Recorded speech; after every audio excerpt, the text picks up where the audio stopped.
It begins with the sound of machines, heavy, unrelenting, mechanical lungs breathing smoke into the air.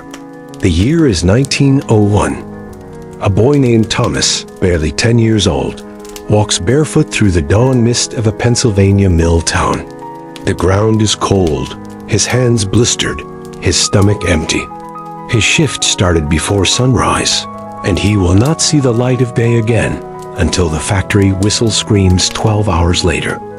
The world outside those walls no longer belongs to him. Inside, time is measured not by clocks, but by the clatter of looms, the whine of belts, and the slow, grinding rhythm of child labor. What America calls the Gilded Age, that shining era of progress, railroads, and prosperity, hides a darker truth beneath its golden surface. For every steel bar forged, every textile woven, every mile of track laid, there was often a small pair of hands doing the work. In a nation that prided itself on freedom and opportunity, children became the cheapest, most expendable machines of all. Factories, coal mines, canneries, and fields, they were the silent empire built on the backs of children.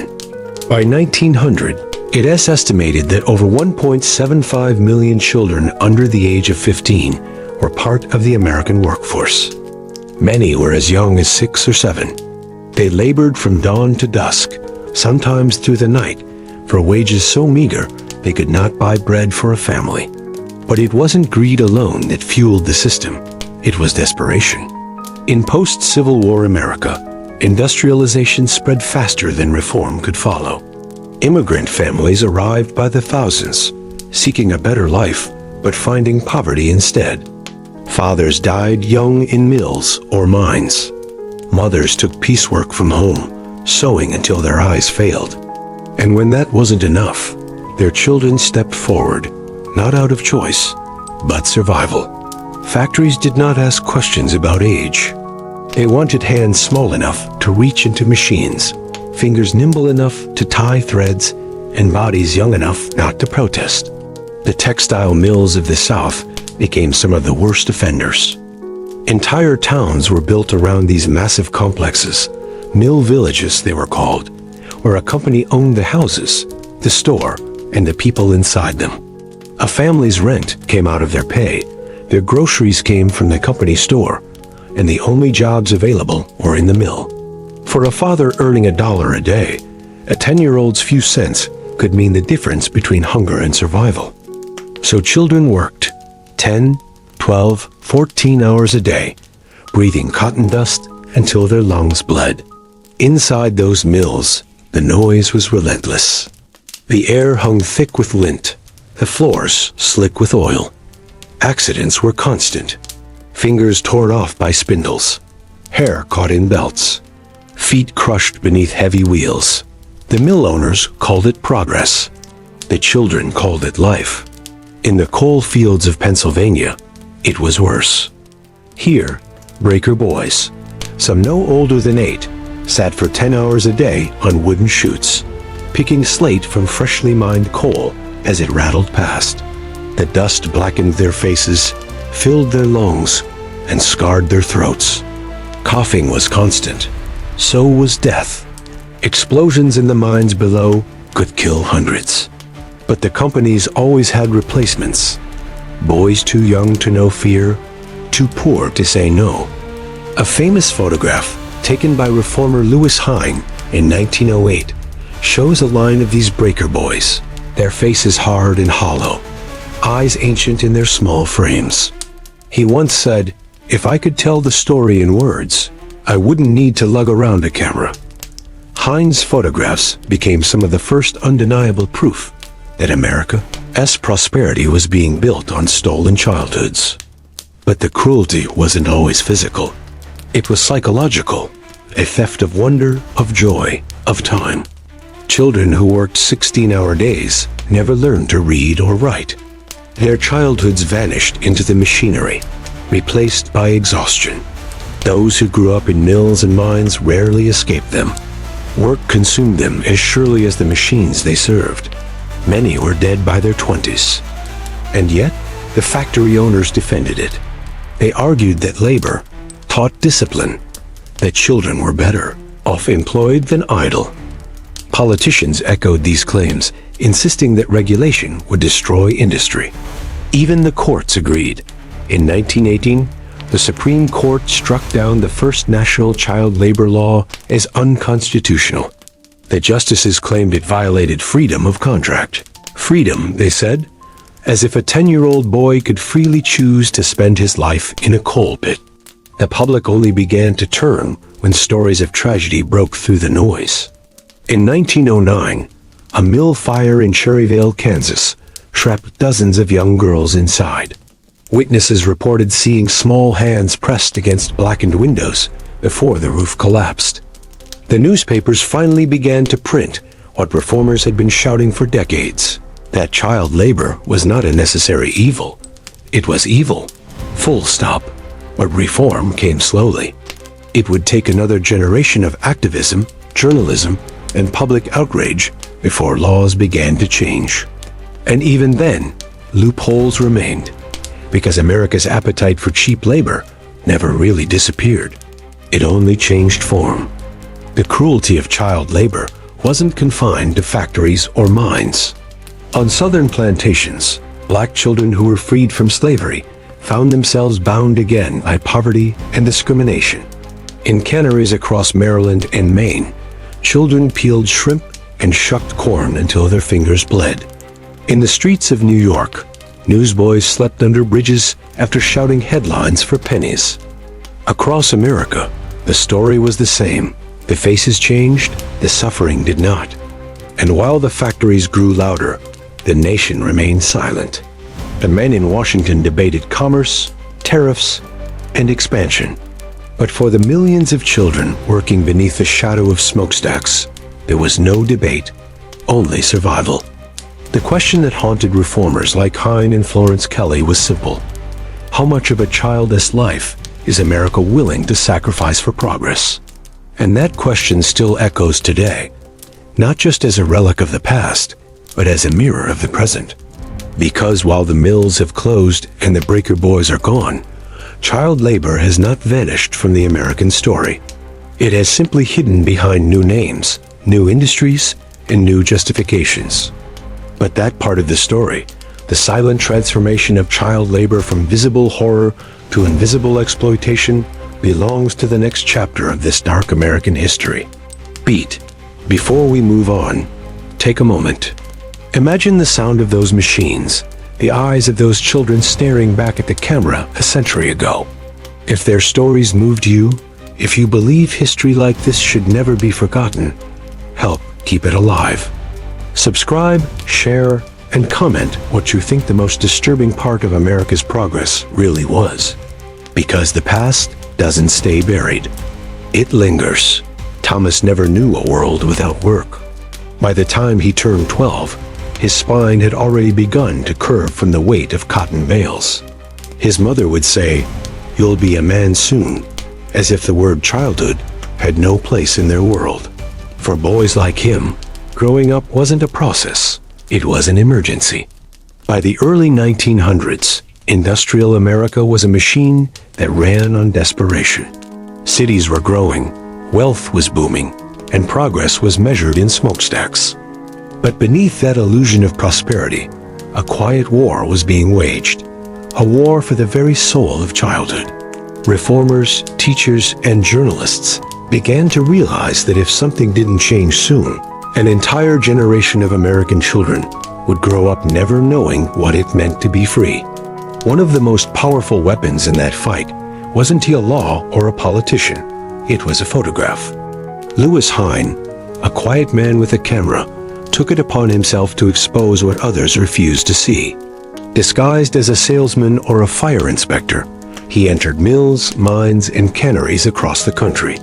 His photographs were not just pictures, they were evidence. Little boys covered in coal dust, girls with bandaged fingers and haunted eyes, infants asleep beside spinning machines. He didn't just capture their suffering, he made the world confront it. Each image told a story the factories wanted buried.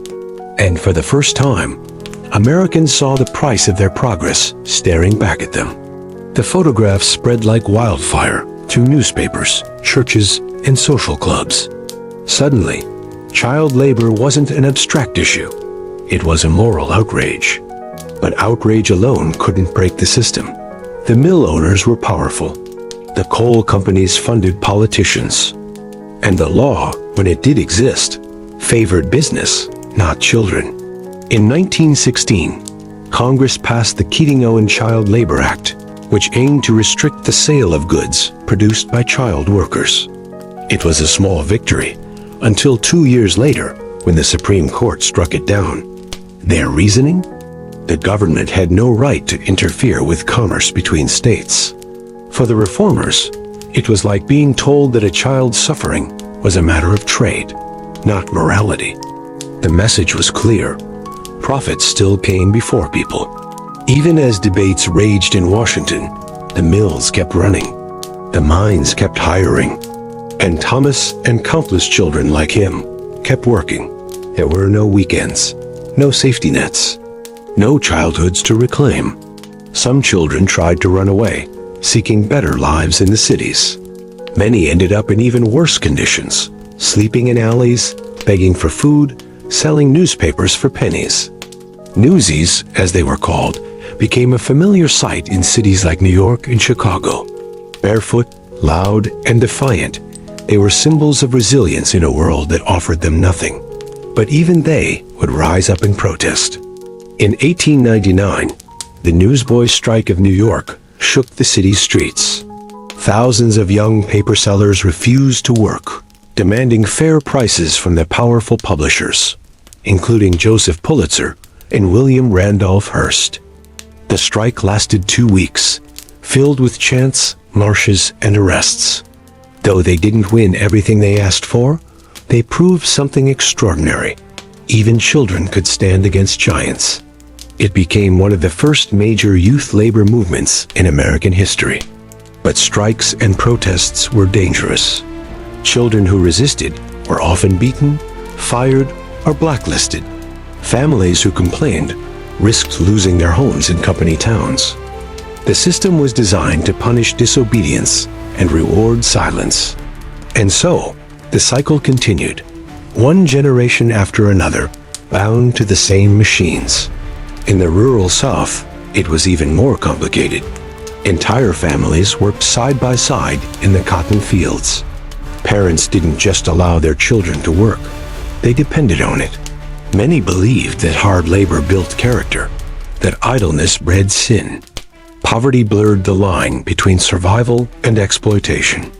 For a mother watching her child pick cotton under the scorching sun, the alternative wasn't education, it was starvation. And yet, not everyone accepted this as destiny. Reformers like Florence Kelley, Jane Addams, and Grace Abbott began pushing the fight to the national stage. They organized rallies, published reports, and formed alliances with journalists and teachers. They called for compulsory education, shorter workdays, and age restrictions in factories. But they weren't just fighting greed. They were fighting a culture that believed poverty was a personal failure. Even as the public began to sympathize, the corporations fought back with propaganda. Posters and newspaper ads painted mills as wholesome workplaces where children learned, disciplined, and contributed to the family. Factory owners invited photographers to take staged pictures of smiling young workers. Clean clothes, bright faces, perfectly rehearsed smiles. It was all lie. The truth was that many children never lived long enough to see adulthood. Accidents were frequent. A single slip could mean a crushed hand, a mangled arm, or a lost life.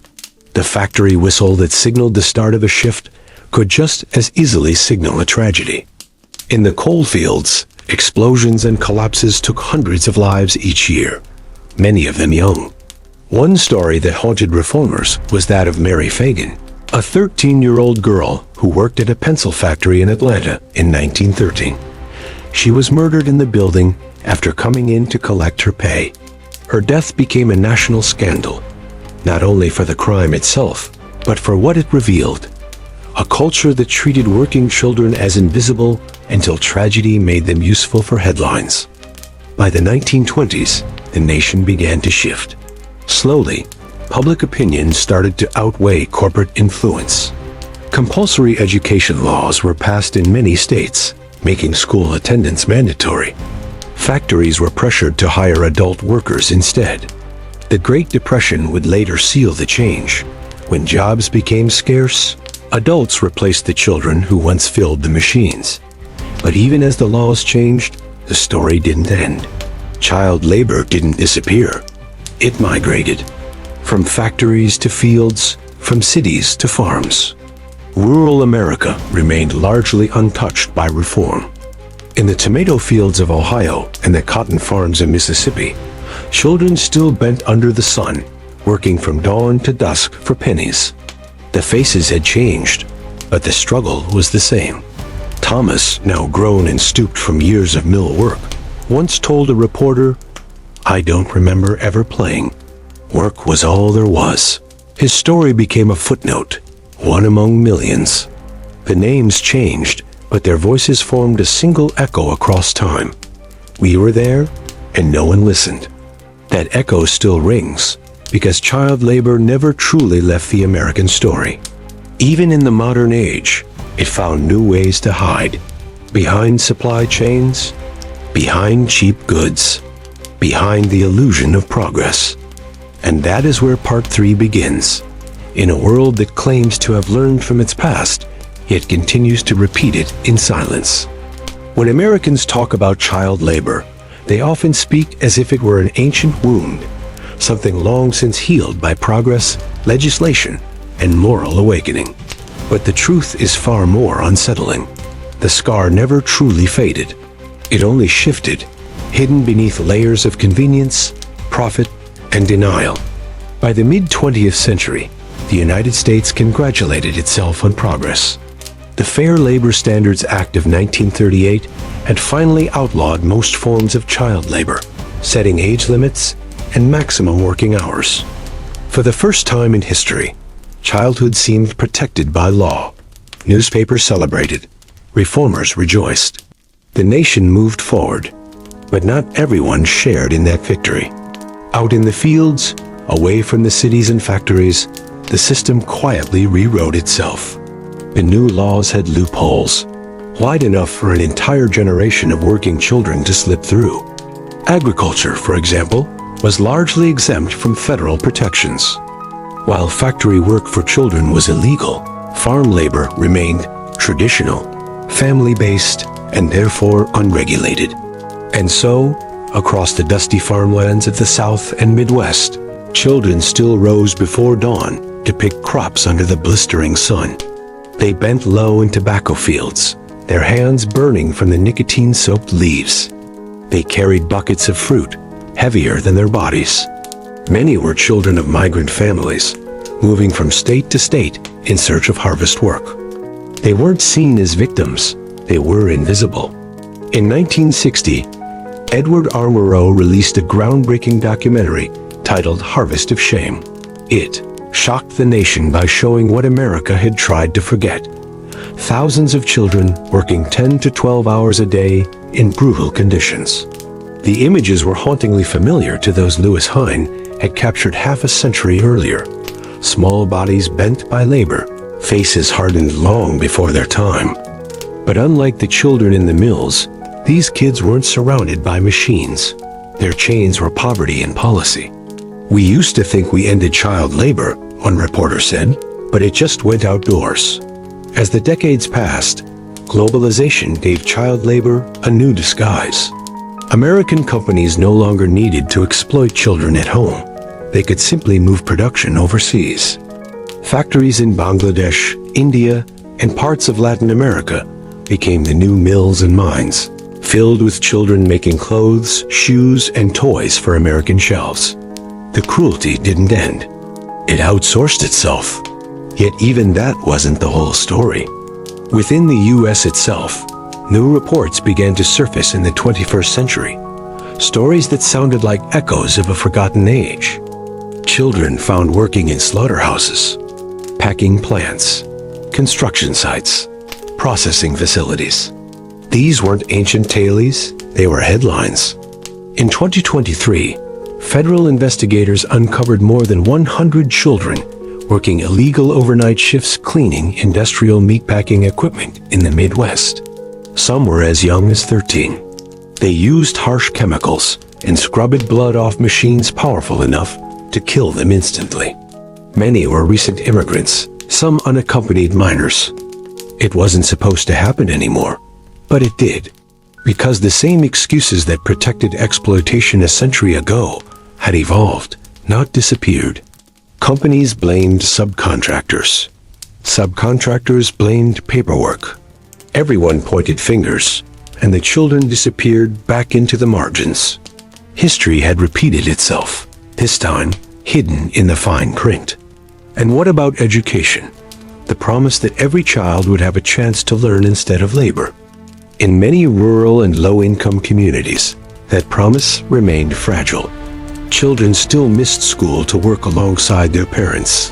For migrant families, moving meant constant disruption, a lifetime of unfinished schooling. The same cycle that trapped Thomas in the mills of 1905 continued to trap Maria in the tomato fields of 2025. The modern world is quick to label such conditions as developing world problems, yet the truth is closer to home than most would dare admit. Each strawberry picked by a child, each garment sewn for pennies, each cheap product rushed to market, all carry the fingerprints of the same system that once filled the factories of New England with child workers. And though we tell ourselves we're different now, the justifications sound eerily familiar. Then it was teaching discipline. Now it's helping families survive. Then it was training for adulthood. Now it's economic necessity. The words change, but the logic doesn't. What makes this even more haunting is how collective memory erodes. In textbooks, child labor is often reduced to a single paragraph, a grim footnote between the Gilded Age and the Progressive Era. Emotional truth, the suffering, the stolen lives are sanitized for comfort. Children like Thomas become statistics. Lewis Hine's photos become art, not evidence. But the truth refuses to stay buried. When historians revisit those images, the girl standing barefoot in the cotton mill, the boy with soot-streaked cheeks holding a pickaxe, they see more than history.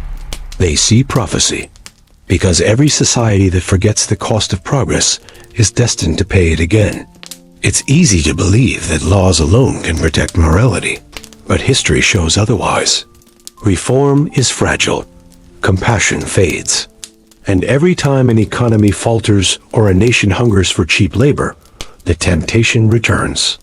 It begins with small compromises, a temporary job, a family necessity, and ends with children losing their childhoods all over again. There is an old saying among historians: America doesn't repeat its mistakes, it modernizes them.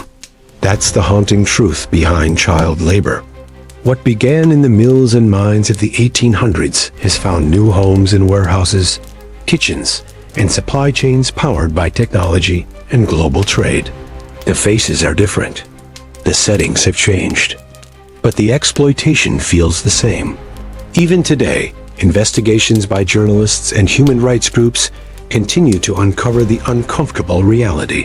America's economy still leans, quietly, on the labor of its youngest and most vulnerable. Children who should be in classrooms are instead cleaning factories, harvesting produce, or packaging food overnight. And much like the Gilded Age industrialists, modern corporations insist they're unaware, that the system is too complex to control. But the question remains, how many times can a society ignore the suffering that sustains its comfort before it becomes complicit? The story of child labor in America isn't just a history lesson. It is a mirror, a reflection of how easily humanity trades innocence for efficiency, empathy for economy. The same greed that filled the factories of Lowell and the coal mines of Pennsylvania still whispers in the boardrooms of today's corporations, reminding us that exploitation never truly ends. It only changes shape. And yet, amid the darkness, there's something else: resilience. The very spirit of the children who once marched, struck, and dared to demand a future now echoes in new movements. Activists, educators, and advocates across the country are once again fighting to expose the hidden child workforce in modern America. They are the heirs of Lewis Hine, Florence Kelly, and the Newsboys of New York, carrying forward a truth that refuses to die. Because history is not a closed book. It's a living cycle waiting to be broken. As the camera fades on the story of child labor, from the smoke-choked mills of the 19th century to the fields and factories of today, one final question lingers in the air, the same one that haunted reformers a century ago. How many generations must suffer before the world decides that childhood is sacred, not expendable? The past may be over, but it's not gone.